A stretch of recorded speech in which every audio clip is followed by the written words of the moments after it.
এইটো ৰেচন চাউল হয়, এইটো প্লাষ্টিক হয়। তো আমি খাব লৈছোঁ এতিয়া, এইটো মানে প্লাষ্টিক হয়। এইটো যদি এনেকৈ কৰি দিয়া, অলপ বেছিয়ে লৈ লৈছোঁ মই। এইটো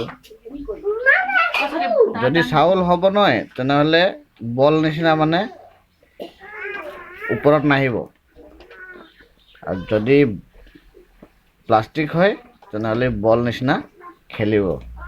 ৰেচন চাউল হয়, ৰেচন চাউল। কপাৰ দিছিলে এইটো, কপাৰটিত দিছিলে দেই, এইটো কপাৰটি চাউল হয়। এইটো চাওক এতিয়া আপোনালোকে, এইটো চাওক,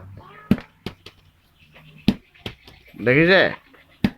বাহিৰত মাৰি দিয়া, বাহিৰত মই মাটিত মাৰিম, মাটিত। এতিয়া মই মাটিত মাৰিছোঁ, চাওক। চাওক, এই মই ওপৰৰ পৰা মাৰিছোঁ দেই। নুখুলিছে, খুলি গ'ল। এইটো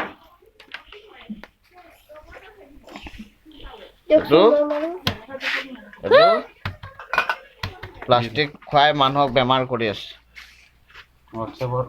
যিমান পাৰে ফৰৱাৰ্ড কৰক আপোনালোকে। কপাৰটি ৰেচন চাউল প্লাষ্টিক হৈ গৈছে আজিকালি।